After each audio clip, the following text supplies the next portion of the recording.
The fundamental premise governing our understanding of biological history on this planet is that life, in its incipient forms, originated within the aqueous medium.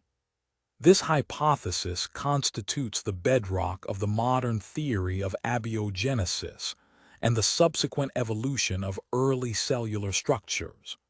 Within the rigorous community of evolutionary biologists and paleochemists, this concept elicits virtually no dissent. The reasoning behind this consensus is rooted in the physical and chemical properties of water itself. Water, in its liquid state, functions as the universal solvent, providing the optimal, perhaps the only, medium capable of facilitating the complex biochemical reactions necessary for the emergence and sustenance of life. It offers thermal stability, protection from ultraviolet radiation, and a medium for the transport of nutrients and waste products on a cellular level. However, if one were to conduct a cursory observation of the contemporary biosphere, an apparent contradiction to this aquatic exclusivity presents itself. Diverse biological organisms are not confined merely to the saline depths of the oceans or the freshwater currents of river systems. We observe a proliferation of life on the solid surface of the crust, within the pedosphere, or soil layers, in the lower stratas of the atmosphere, and even thriving in the extreme, hyperthermal environments of volcanic vents. This ubiquity raises a profound question regarding the chronology and causality of biological migration. When, and for what specific evolutionary reasons, did life abandon the hospitable, chemically stable environment of the primordial ocean to colonize the harsh, desolated, and variable environments of the terrestrial landscape? To understand this monumental transition, we must methodically analyze the geological and biological records of the deep past. Let us direct our attention to the Proterozoic Eon.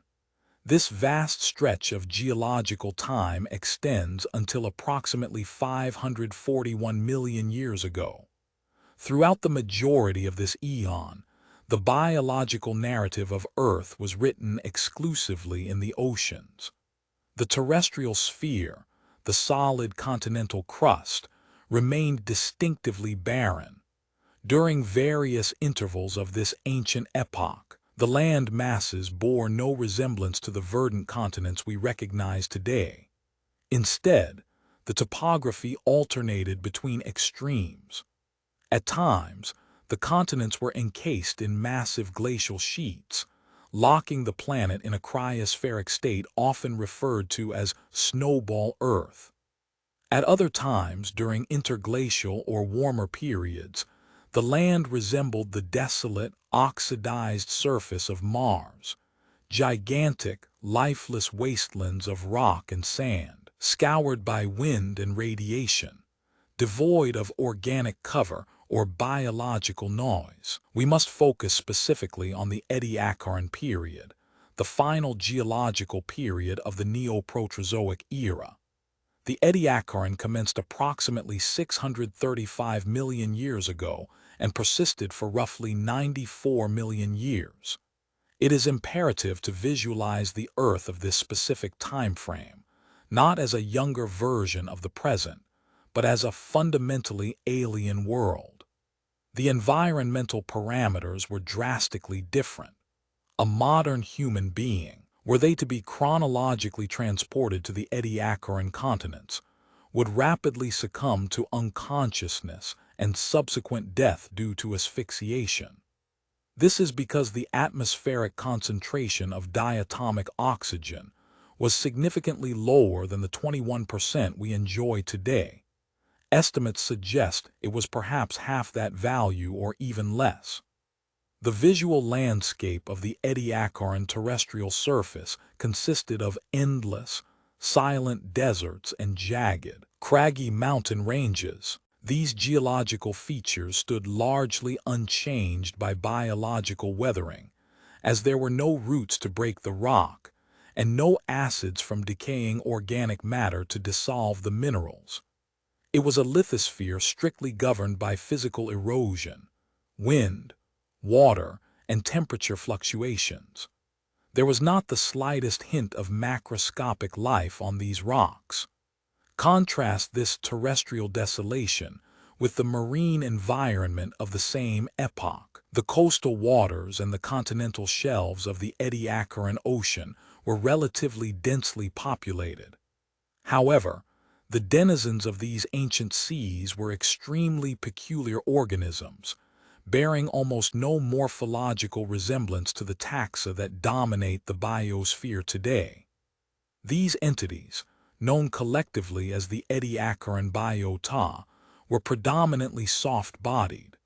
They lacked mineralized skeletons, shells, or hard protective carapaces. Physiologically, these creatures were largely sessile, meaning they were immobile, anchored to the substrate or resting upon the sediment.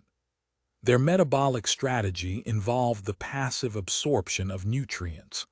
They functioned as suspension feeders or osmotrophs, absorbing dissolved organic carbon directly from the water or filtering nutritive particles floating in the currents.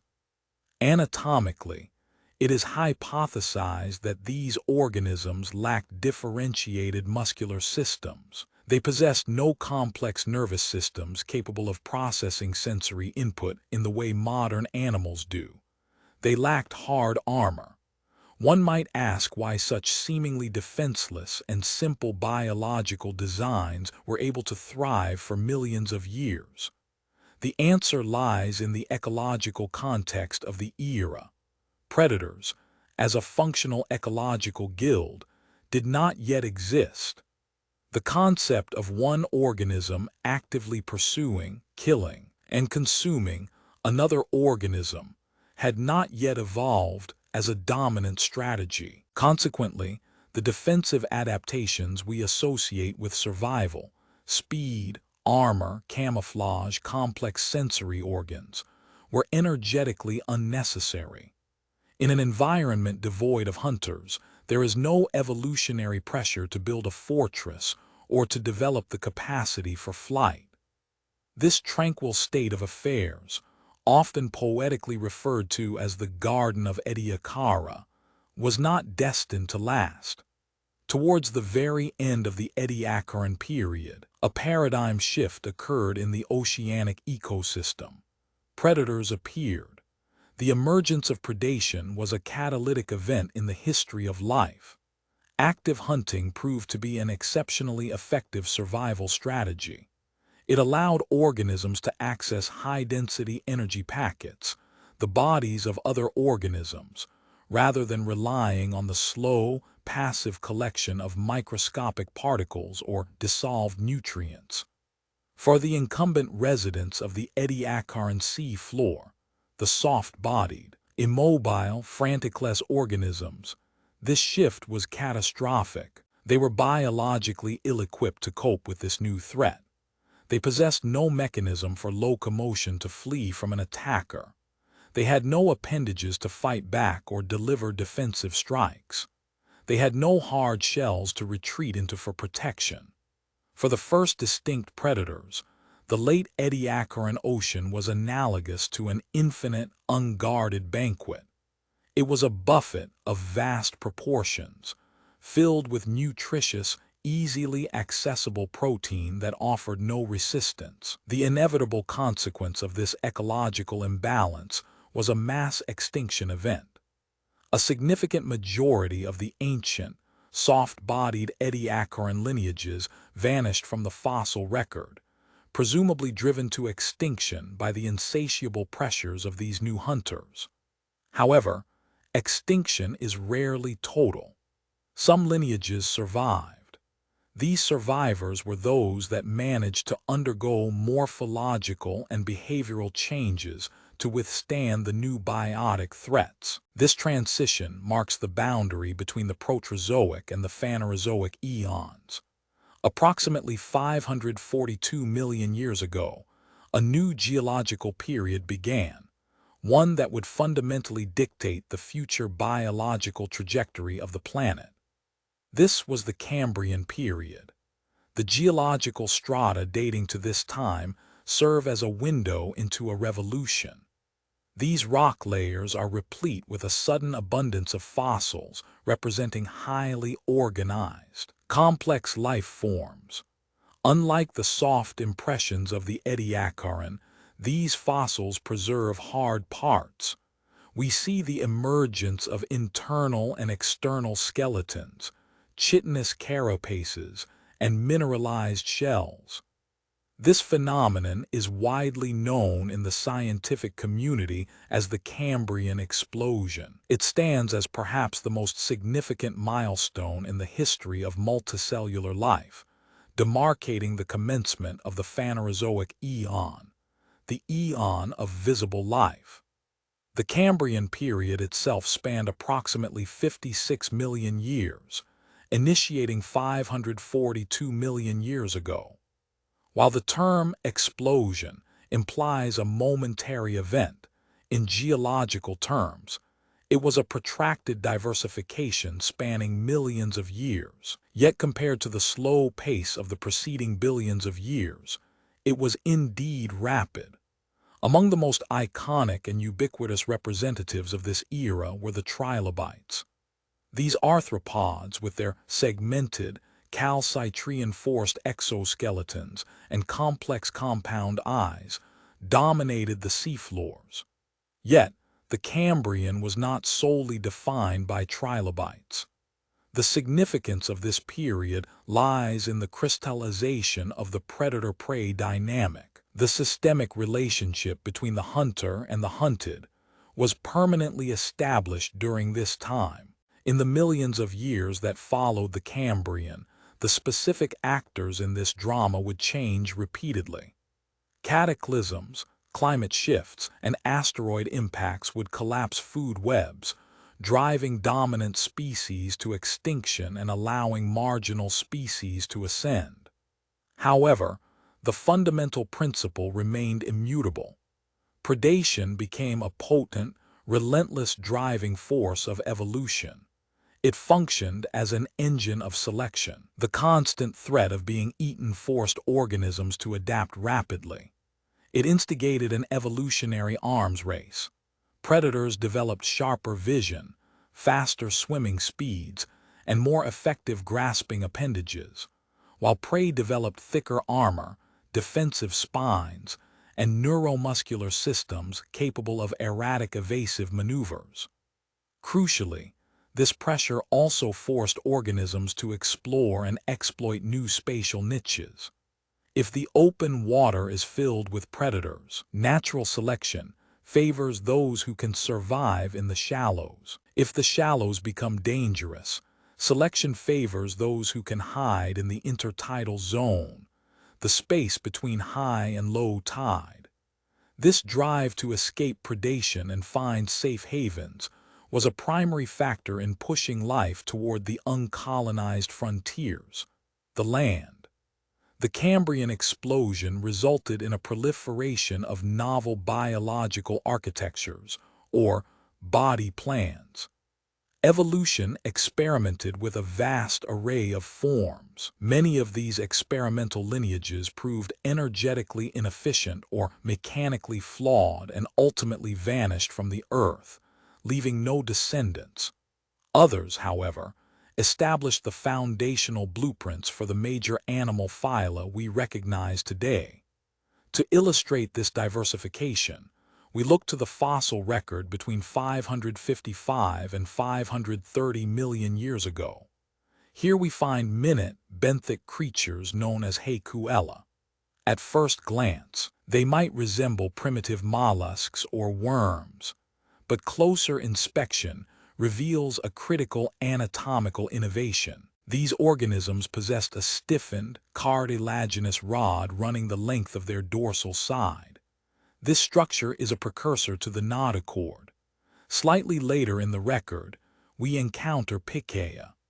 These were small, laterally compressed organisms, reminiscent of modern lancelots or very primitive fish. Pikaia possessed a flexible, resilient cord, the notochord, along its back, which served as an anchor point for paired blocks of muscles arranged in segments. This anatomical arrangement was revolutionary. It allowed Pikaia to swim by contracting muscles on alternating sides of the body, creating a sinusoidal wave motion. This undulating form of locomotion was significantly more efficient and rapid than the drifting or crawling mechanisms of earlier life forms. This combination of a structural support rod and segmented musculature allowed these early chordates to navigate the water column with intent. They could pursue food or flee from danger. These humble creatures are the distant, direct ancestors of all vertebrates. Every fish, amphibian, reptile, bird, and mammal, including human beings, can trace its physiological lineage back to these Cambrian swimmers. It is essential to acknowledge that the vast majority of paleontological data from the Cambrian period pertains to marine life. The ocean remained the primary theater of biological activity. The creatures preserved in the Burgess Shale and similar Lagerstätten often appear alien and grotesque to the modern eye. Consider Anomalocaris, the strange shrimp. This creature grew up to 60 centimeters in length, a giant of its time.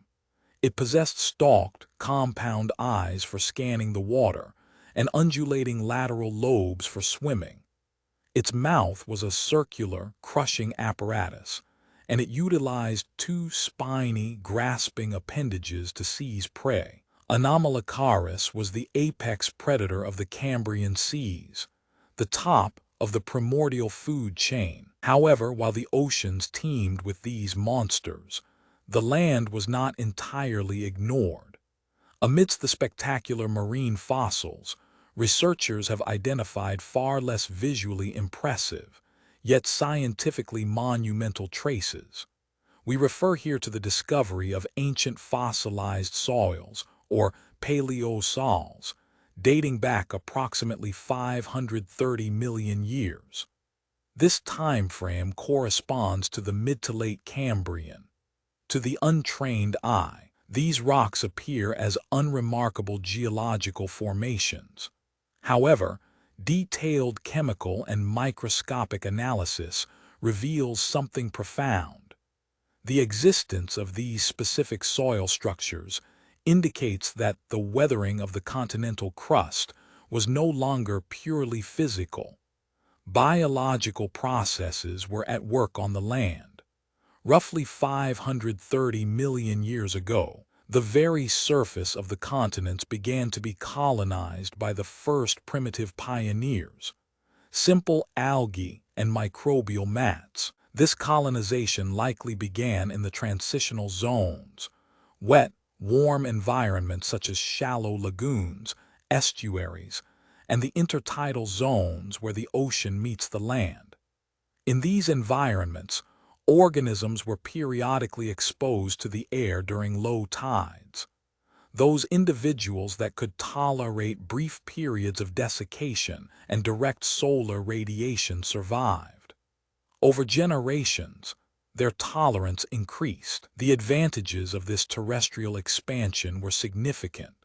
The land offered an abundance of sunlight, unfiltered by the water column, which is ideal for photosynthesis. There was an untapped wealth of mineral nutrients in the dissolving rocks. Most importantly, there were absolutely no predators on land. There were no grazers to eat the young algal mats. This absence of herbivory allowed these primitive plants and microorganisms to spread rapidly, covering the damp surfaces of the nearshore environment. As these microorganisms lived, died, and decomposed, their organic remains mixed with the weathered rock particles. This mixture created the first true soils, a nutrient-rich substrate that would eventually support more complex life. Following closely on the heels of these single-celled algae came the fungi. Primitive fungi were incapable of photosynthesis. They could not generate their own energy from sunlight. However, they were masterful decomposers. They thrived by breaking down and absorbing the organic matter left behind by the dying algae and bacteria. This relationship eventually evolved into a tight mutualism. Approximately 100 million years after the initial colonization, a symbiotic partnership emerged between fungi and unicellular algae, the lichen. Lichens are extraordinary entities. They are not a single organism but a composite, consisting of a fungal structure that provides protection, moisture retention, and mineral absorption, housing algal cells that provide sugars through photosynthesis. These resilient, unpretentious creations became the true trailblazers of the terrestrial realm. Capable of surviving on bare rock and enduring extreme desiccation, lichens slowly marched inland, dissolving stones and expanding the footprint of the biosphere into the harsh interior of the continents. As the Cambrian yielded to the Ordovician period, which began approximately 485 million years ago and lasted for 42 million years, the evolutionary drama continued to accelerate. In the oceans, the Ordovician saw a massive diversification of marine life.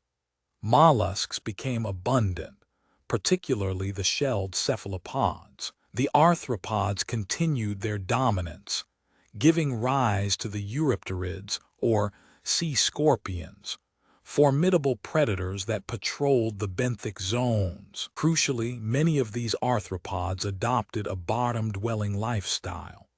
To navigate the uneven, muddy, or sandy terrain of the seafloor efficiently, they evolved jointed appendages, legs. These articulated limbs were initially adaptations for walking underwater, allowing them to scuttle across the sediment in search of food or mates.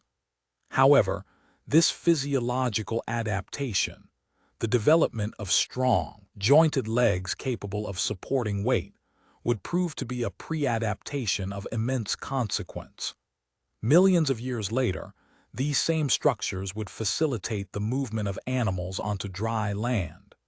Simultaneously, the vertebrate lineage was advancing. The Ordovician oceans hosted the agnatha, the jawless fishes, similar to modern lampreys and hagfish. Toward the later stages of the period, the first primitive jawed fish and cartilaginous fish began to appear, adding new layers of complexity to the marine food web. While the oceans bustled with increasingly sophisticated animals, the conquest of the land by plants proceeded with agonizing slowness but relentless determination. Plants began to move further and further away from the immediate water's edge. The transition from aquatic algae to terrestrial flora required solving significant bioengineering problems. In water, a plant is buoyed by the medium. On land, it must fight gravity. In water, nutrients and moisture surround the entire organism. On land, water is in the soil and light is above. To solve these problems, the first multicellular terrestrial plants evolved. They developed specialized tissues. We see the emergence of spores, reproductive units encased in protective, desiccation-resistant coats, allowing them to be dispersed by wind rather than requiring water currents. We see the development of primitive vascular systems, vessels designed to transport water and dissolved minerals from the damp soil up to the upper parts of the plant where photosynthesis occurred. These early plants were likely low-growing, resembling mosses or liverworts, hugging the ground to retain moisture. Yet their presence was transformative. They greened the shorelines, stabilized the soil with their rhizoids, and began to alter the atmospheric composition by pumping out oxygen. However, despite this botanical invasion, the animal kingdom remained largely hesitant. The fauna of the Ordovician looked upon the greening land with caution. They were still creatures of the gill and the fin, inhabitants of the liquid realm, not yet ready to brave the dry, heavy atmosphere of the terrestrial world. The great migration of animals was yet to come. To understand the magnitude of the shift from the Cambrian to the Ordovician, one must consider the geochemical cycles involved. The weathering of silicate rocks by the new terrestrial lichens and primitive plants drew down carbon dioxide from the atmosphere. This reduction in greenhouse gases likely contributed to the cooling trends observed later in the Ordovician. Thus, the biological colonization of land was not merely a localized phenomenon. It was a planetary engineering event that altered the climate and atmospheric chemistry of the entire globe. Let us return to the aquatic environment of the Ordovician. The sea scorpions, or eurypterids, represent a pinnacle of arthropod evolution in the water. Some of these creatures reached immense sizes, vastly larger than any modern arthropod. Their dominance was facilitated by their exoskeletons, which provided both protection and a rigid framework for muscle attachment. This internal mechanics of the arthropod limb is of particular interest. The jointed leg acts as a lever system. Underwater, the buoyancy of water negates much of the animal's mass, allowing for relatively slender limbs to move large bodies. As these organisms adapted to scurrying over the substrate, they were unknowingly refining the very biomechanics that would later support their weight against the crushing force of gravity in an air environment. In the realm of vertebrates, the jawless fishes, the ostracoderms, utilized heavy bony plates for protection. This armor was a direct response to the predation pressure from large arthropods and cephalopods. The evolutionary arms race was in full effect. However, the heavy armor came at a metabolic cost and limited mobility. The later evolution of jaws, modified from the gill arches, allowed for a more active predatory lifestyle. A jawed fish could bite, tear, and process food more efficiently than a suction-feeding jawless fish. This innovation would eventually propel the vertebrates to the top of the food chain, surpassing the arthropods. Meanwhile, on the margins of the continents, the green silence continued to expand. The first multicellular land plants did not appear overnight. It was a gradual stepwise progression. The ancestors of these plants were the charophytes, a group of freshwater green algae. The move from freshwater to land is less chemically stressful than moving from saltwater to land, but the physical challenges of desiccation and gravity remain. The fossil record shows us cryptospores, fossilized reproductive cells, dating back to the Ordovician, indicating that plants were experimenting with life in the air long before they developed complex bodies. These early plants lacked true roots, stems, or leaves. They likely relied on a symbiotic relationship with fungi, mycorrhizae, to extract nutrients from the rocky substrate. This symbiosis is arguably one of the most important interactions in the history of life. Without the fungal partners to mine the phosphorus and other minerals from the rock, plants might never have established a foothold on the sterile continents. The atmosphere during the Ordovician was still distinct from the modern day, but oxygen levels were rising, driven by the photosynthetic activity of marine plankton and the encroaching terrestrial vegetation. This rising oxygen was a prerequisite for the eventual colonization of land by active animals. Arthropods, with their relatively inefficient respiratory systems, and later vertebrates, would require a high oxygen atmosphere to sustain the metabolic costs of moving against gravity. As the Ordovician progressed, the dichotomy between the teeming, violent, complex ecosystem of the ocean and the quiet, slow-growing, greening fringes of the land became starker. The stage was being set.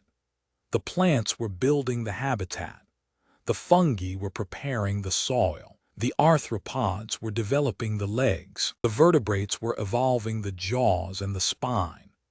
The essential components for a terrestrial ecosystem were evolving in isolation, separated by the water line. It would take tens of millions of years more, and further geological and atmospheric changes, before these components would finally converge to create the complex terrestrial biosphere we inhabit today. But the initial steps, the exit from the deep water, the survival in the intertidal zone, and the first tentative growth on the rocks had irrevocably taken place. Life had touched the dry earth and it would never let go. The persistence of life is its most defining characteristic. From the anaerobic depths of the Archean oceans to the oxygen-rich shallows of the Cambrian, and finally to the rocky shores of the Ordovician, life demonstrated an intrinsic tendency to expand. It fills vacuums. It exploits gradients. The move to land was not a singular decision by a conscious entity, but the inevitable thermodynamic result of self-replicating systems seeking unexploited energy gradients. The solar energy falling on the barren continents was a vast, untapped resource. The nutrients locked in the continental crust were a treasure trove waiting to be mined. It was inevitable that, given enough time and enough variation, natural selection would find a way to bridge the gap between the water and the shore. Thus, we see that the history of life on land is fundamentally a history of overcoming physical barriers. The barrier of desiccation was overcome by cuticles and spores. The barrier of gravity was overcome by lignin and skeletons. The barrier of nutrient acquisition was overcome by roots and symbiosis. Each of these solutions was forged in the crucible of deep time, over millions of generations of trial and error. The silent stones of the Ediacaran gave way to the mossy banks of the Ordovician, paving the way for the forests and faunas that were yet to dream of existence.